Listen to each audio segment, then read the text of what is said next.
नमस्कार। आज हम पढ़ेंगे श्रीमद् भागवत गीता गीता प्रेस गोरखपुर की अध्याय नंबर 4 श्लोक नंबर 18। आप लोग ध्यानपूर्वक सुने। 16वें अध्याय में जहाँ असुरी संपत्ति का वर्णन हुआ है वह 8वें श्लोक से 23वें श्लोक तक काम शब्द कुल 9 बार आया है। इससे सिद्ध होता है कि काम अर्थात कामना ही संपूर्ण असुरी संपत्ति विकर्म का कारण है। व्याख्या कर्मण्य कर्म या परिचय कर्म में अकर्म देखने का तात्पर्य है कर्म करते हुए अथवा ना करते हुए उससे निलिप्त रहना अर्थात अपने लिए कोई भी प्रवृत्ति या निवृत्ति ना करना। अमुक कर्म मैं करता हूँ, इस कर्म का अमुक फल मुझे मिले, ऐसा भाव रखकर कर्म करने से ही मनुष्य कर्मों से बचता है। प्रत्येक कर्म का आरंभ और अंत होता है, इसलिए उसका फल भी आरंभ और अंत होने वाला होता है। परंतु जीव स्वयं नित्य निरंतर रहता है। इस प्रकार यद्यपि जीव स्वयं परिवर्तनशील कर्म और उसके फल से सर्वथा संबंध रहित है, फिर भी वह फल की इच्छा के कारण उनसे बच जाता है। इसीलिए 14वें श्लोक में भगवान ने कहा है कि मेरे को कर्म नहीं बांधते, क्योंकि कर्म फल में मेरी स्पृहा नहीं है। फल की स्पृहा या इच्छा ही बांधने वाली है। फल शक्तो निवृत्त, फल की इच्छा न रखने से नया राग उत्पन्न नहीं होता और दूसरे के हित के लिए कर्म करने से पुराना राग नष्ट हो जाता है। इस प्रकार राग रूप बंधन न रहने से साधक सर्वथा वितराग हो जाता है। वितराग होने से सब कर्म अकर्म हो जाते हैं। जीव का जन्म मरण के अनुबंधन से होता है। जैसे जिस परिवार में जन्म लिया है उस परिवार के लोगों से ऋणानुबद्ध है, अर्थात किसी का ऋण चुकाना है और किसी से ऋण वसूल करना है। कारण कि अनेक जन्म में अनेक लोगों से लिया है और अनेक लोगों को दिया है। यह लेन देन का व्यवहार अनेक जन्मों से चला आ रहा है। इसको बंद किया बिना जन्म मरण से छुटकारा नहीं मिल सकता। इसको बंद करने का उपाय है आगे से लेना बंद कर दे, अर्थात अपने अधिकार का त्याग कर दे और हमारे पर जिनका अधिकार है उनकी सेवा करनी आरंभ कर दे। इस प्रकार नया ऋण ले नहीं और पुराना ऋण दूसरे के लिए कर्म करके चुका दे तो ऋणानुबद्ध लेन देन का व्यवहार समाप्त हो जाएगा, अर्थात जन्म मरण बंद हो जाएगा। गीता 4 अध्याय का 23वां श्लोक, जैसे कोई दुकानदार अपनी दुकान उठाना चाहता है तो वह 2 काम करेगा। पहला जिसको देना है उसको दे देगा और दूसरा जिससे लेना है वह ले लेगा अथवा छोड़ देगा। ऐसा करने से उसकी दुकान उठ जाएगी। अगर वह यह विचार रखेगा कि जो लेना है वह सबका सब ले लूं तो दुकान उठेगी नहीं। कारण कि जब तक वह लेने की इच्छा से वस्तुएं देता रहेगा तब तक दुकान चलती ही रहेगी, उठेगी नहीं। अपने लिए कुछ भी ना करने और ना चाहने से असंगता सत प्राप्त हो जाती है। कारण कि करण शरीर इंद्रिया मन बुद्धि प्राण और उपकरण कर्म करने में उपयोगी सामग्री संसार के है और संसार की सेवा में लगाने के लिए ही मिले हैं, अपने लिए नहीं। इसलिए संपूर्ण कर्तव्य कर्म सेवा भजन जप ध्यान समाधि भी केवल संसार के हित के लिए ही करने से कर्म का प्रवाह संसार की ओर चला जाता है और साधक स्वयं असंग निलिप्त रह जाता है। यही कर्मों में अकर्म देखना है। जब तक प्रकृति के साथ संबंध है तब तक कर्म करना अथवा ना करना दोनों ही कर्म है। इसलिए कर्म करने अथवा ना करने दोनों ही अवस्था में कर्मयोगी को निलिप्त रहना चाहिए। कर्म करने में निलिप्त रहने का तात्पर्य है कर्म करने से हमें अच्छा फल मिलेगा, हमें लाभ होगा, हमारी सिद्धि होगी, हम लोग हमें अच्छा मानेंगे, इस लोक में और परलोक में भोग मिलेंगे। इस प्रकार की किसी भी इच्छा का ना होना, ऐसे ही कर्म ना करने में निलिप्त रहने का तात्पर्य है कर्म का त्याग करने से हमें मान, आदर, भोग, शरीर का आराम आदि मिलेंगे। इस प्रकार की किंचित मात्र भी इच्छा का ना होना दुख समझकर एवं शारीरिक क्लेश के भय से कर्म ना करना राजस त्याग है, और मोह, अलस्य, प्रमाद के कारण कर्म ना करना तामस त्याग है। ये दोनों ही त्याग सर्वथा त्याज्य है। इसके सिवाय कर्म ना करना यदि अपनी विलक्षण स्थिति के लिए है, समाधि का सुख भोगने के लिए है, जीव मुक्ति का आनंद लेने के लिए है, तो इस त्याग से भी प्रकृति का संबंध विच्छेद नहीं होता। कारण कि जब तक कर्म ना करने से संबंध है, तब तक प्रकृति से संबंध बना रहता है। प्रकृति से सर्वथा संबंध विच्छेद होने पर कर्मयोगी कर्म करने और ना करने इन दोनों अवस्था में यू का यू निलिप्त रहता है। अकर्मणि च कर्म, या अकर्म में कर्म देखने का तात्पर्य है निलिप्त रहते हुए कर्म करना अथवा ना करना। भाव है कि कर्म करते समय अथवा ना करते समय भी नित्य निरंतर निलिप्त रहे। संसार में कोई कार्य करने के लिए प्रवृत्त होना होता है तो उसके सामने प्रवृत्ति करना और निवृत्ति ना करना दोनों आती है। किसी कार्यों में प्रवृत्ति होती है और किसी कार्यों में निवृत्ति होती है, परंतु कर्मयोगी प्रवृत्ति और निवृत्ति दोनों निर्लिप्तता पूर्वक और केवल संसार के हित के लिए होती है। प्रवृत्ति और निवृत्ति दोनों ही उसका कोई प्रयोजन नहीं होता। यदि प्रयोजन होता है तो वह कर्मयोगी नहीं है, प्रस्तुत कर्मी है। साधक जब तक प्रकृति से अपना संबंध मानता है, तब तक वह कर्म करने से अपनी सांसारिक उन्नति मानता है और कर्म ना करने से अपनी पारमार्थिक उन्नति मानता है। परंतु वास्तव में प्रवृत्ति और निवृत्ति दोनों ही प्रवृत्ति है, क्योंकि दोनों में ही प्रकृति के साथ संबंध रहता है। जैसे चलना, फिरना, खाना पीना आदि स्थूल शरीर की क्रियाएं है, ऐसे ही एकांत में बैठे रहना, चिंतन करना, ध्यान लगाना सूक्ष्म शरीर की क्रिया है और समाधि लगाना कारण शरीर की क्रिया है। इसलिए निर्लिप्त रहते हुए ही लोक संग्रह कर्तव्य कर्म करना है।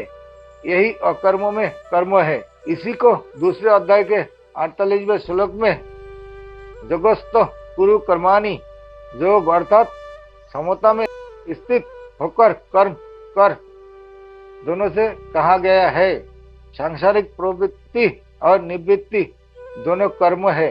प्रवृत्ति अथवा निवृत्ति करते हुए निर्लिप्त रहना और निर्लिप्त रहते हुए ही प्रवृत्ति अथवा निवृत्ति करना, इस प्रकार प्रवृत्ति और निवृत्ति दोनों में सर्वथा निर्लिप्त रहना योग है। इसी को कर्मयोग कहते हैं। कर्म करते हुए अथवा ना करते हुए निर्लिप्त रहना और निर्लिप्त रहते हुए कर्म करना अथवा ना करना, इन दोनों में अकर्म अर्थात एक निर्लिप्तता ही मुख्य हुई। फिर भगवान ने कर्मों में अकर्म और अकर्मों में कर्म ये दोनों बातें क्यों कही है? समाधान, कर्मों में अकर्म और अकर्मों में कर्म, इन दोनों में एक निर्लिप्तता सार होते हुए भी पहले कर्म में अकर्म में कर्म करते हुए अथवा ना करते हुए दोनों अवस्था में रहने वाली निर्लिप्तता की मुख्यता है, और दूसरे अकर्मों में कर्म में निलिप्त रहते हुए कर्म करने अथवा ना करने की मुख्यता है। तात्पर्य है कि निलिप्तता अपने लिए और कर्म संसार के लिए है, क्योंकि निलिप्तता का संबंध स्वरूप के साथ और कर्म करने अथवा ना करने का संबंध पर शरीर संसार के साथ है। इसलिए निलिप्तता सधर्म और कर्म करना अथवा ना करना पर धर्म है। इन दोनों का विभाग सर्वथा अलग अलग बताने के लिए ही भगवान ने उपयुक्त दो बातें कही है। कर्म में अकर्म और अकर्म में कर्म, ये दोनों बातें कर्मयोगी की है, जिनका तात्पर्य यह है कि प्रकृति से तो सर्वथा संबंध विच्छेद हो जाए, अर्थात करने अथवा ना करने से अपना कोई प्रयोजन ना रहे और लोक संग्रह के लिए कर्म को करना अथवा ना करना हो। कारण कि कर्म करते हुए रहना और निलिप्त रहते हुए भी दूसरे के हित के लिए कर्म करना, ये दोनों ही गीता के सिद्धांत है।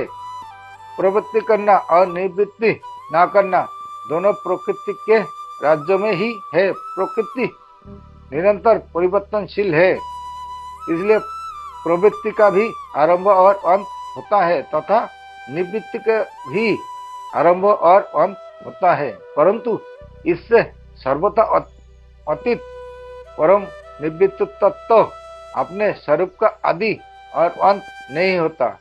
वह प्रवृत्ति और निवृत्ति के आरंभ में भी रहता है और उसके अंत में भी रहता है तथा प्रवृत्ति और निवृत्ति काल में भी यू का यू रहता है। वह प्रवृत्ति और निवृत्ति दोनों का प्रकाशक और आधार है, इसलिए उसमें न प्रवृत्ति है और न निवृत्ति है। इस तत्व को समझने के लिए और उसमें स्थित होकर लोक संग्रह यथार्थ कर्म करने के लिए यह कर्मों में अकर्म और अकर्मों में कर्म, ये दो बातें कही गई है। जो पुरुष कर्म में अकर्म दिखता है और अकर्म में कर्म दिखता है, अर्थात निरंतर निलिप्त रहता है, वही वास्तव में कर्म तत्व को जानने वाला है। जब तक वह निलिप्त नहीं हुए है, अर्थात कर्म और पदार्थों का अपना और अपने लिए मानता है, तब तक उसके कर्म तत्व को समझा ही नहीं है। परमात्मा को जानने के लिए स्वयं को परमात्मा से अभिन्नता का अनुभव करना होता है और संसार को जानने के लिए स्वयं को संसार क्रिया और पदार्थों से सर्वथा भिन्नता का अनुभव करना होता है। कारण कि वास्तव में हम स्वरूप से परमात्मा से अभिन्न और संसार से भिन्न है, इसलिए कर्मों से अलग होकर अर्थात निलिप्त होकर ही कर्म तत्व को जान सकते हैं। कर्म आदि अंत वाले है और मैं स्वयं जीव नित्य रहने वाला हूँ। अंत मैं स्वरूप से कर्म से अलग निलिप्त हूँ। इस वास्तविकता अनुभव करना ही जानना है। वास्तविकता की तह में बैठे बिना जानना हो ही कैसे सकता है। जैसे काजोल की कोठरी में प्रवेश करके भी काजोल से सर्वथा निलिप्त रहना साधारण बुद्धिमान का काम नहीं है, ऐसे ही संपूर्ण कर्तव्य कर्म को करते हुए भी कर्मों से सर्वथा निलिप्त रहना साधारण बुद्धिमान के बस का काम नहीं है। इसलिए भगवान ऐसे कर्मयोगी मनुष्य में बुद्धिमान कहते हैं। 18वें अध्याय के 10वें श्लोक में भी भगवान ने उसे मेधावी बुद्धिमान कहा है।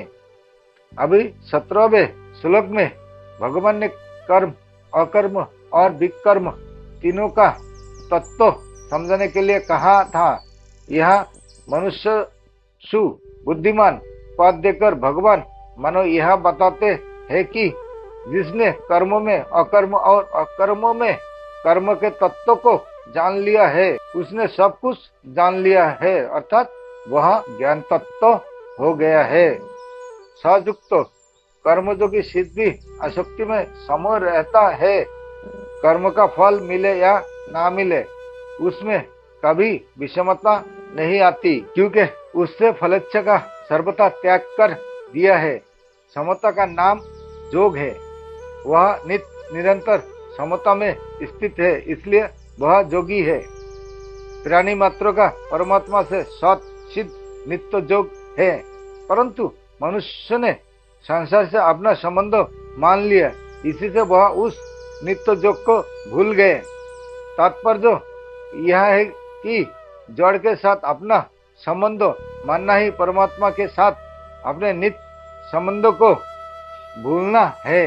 कर्मयोगी फलेच्छा, ममता और आसक्ति का त्याग करके केवल दूसरे के लिए ही कर्तव्य कर्म करता है, जिससे उसका जड़ से माना हुआ संबंध टूट जाता है और उसे परमात्मा से सत सिद्ध नित्य जोगी अनुभूति हो जाती है, इसलिए उसे जोगी कहा जाता है। युक्त पदों में यह भाव है कि उसने प्राप्त करने योग्य तत्व को प्राप्त कर लिया है, अर्थात वह प्राप्त हो गया है। जब तक कुछ पाना शेष रहता है तब तक करना शेष रहता ही है, अर्थात जब तक कुछ न कुछ पाने की इच्छा रहती है तब तक करने का राग नहीं मिटता। नाजवान कर्मों से मिलने वाला फल भी नाजवान ही होता है। जब तक नाजवान फल की इच्छा है तब तक कर्म करना समाप्त नहीं होता, परंतु जब नाजवान से सर्वथा संबंध छूटकर परमात्मा प्राप्ति रूप अविनाशी फल की प्राप्ति हो जाती है, तब कर्म करना सदा के लिए समाप्त हो जाता है और कर्मयोगी का कर्म करने तथा ना करने से कोई प्रयोजन नहीं रहता। ऐसा कर्मयोगी संपूर्ण कर्म को करने वाला है, अर्थात उसके लिए अब कुछ करना शेष नहीं है, वह कित्तो हो गया है। करना, जानना और पाना शेष नहीं रहने से वह कर्मयोगी अशुभ संसार बंधन से मुक्त हो जाता है। गीता चौथे अध्याय का 16वां और 32वां श्लोक परिशिष्ट भाव एक विभाग कर्म का है और एक विभाग अकर्म का है। इन दोनों में अकर्म ही सार तत्व है, इसलिए जो मनुष्य कर्मों में अकर्म दिखता है अर्थात कर्म करते हुए निलिप्त रहता है, और जो अकर्म में कर्म दिखता है अर्थात निलिप्त रहते हुए कर्म करता है, उसके लिए कुछ भी करना, जानना और पाना शेष नहीं रहता। ऐसा किसी कर्म के आरंभ में तो गणेश जी का पूजन करते हैं, पर कर्म करते समय हरदम उनका पूजन नहीं करते। ऐसे ही कोई यह ना समझ ले कि कर्म के आरंभ में एक बार निलिप्त हो गया तो अब उस निलिप्तता को हरदम नहीं रखना है। इसलिए भगवान ने यहाँ उपयुक्त दो बातें कही है। तात्पर्य है कि अपने में कभी भी लिप्तता, फलेच्छा और कर्तव्याभिमान नहीं आनी चाहिए, अर्थात हरदम निलिप्त रहना चाहिए। तीसरे अध्याय का 8वें श्लोक में भगवान ने कहा है कि कर्म ना करने की अपेक्षा कर्म करना श्रेष्ठ है।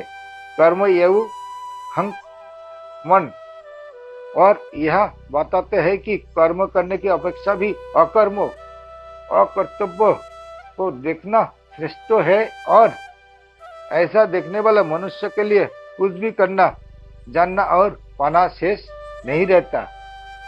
इससे सिद्ध होता है कि मनुष्य में फलेच्छा और कर्तव्याभिमान नहीं रहने चाहिए, क्योंकि इन दोनों से ही मनुष्य बचता है। नमस्कार, आज के लिए यहाँ तक।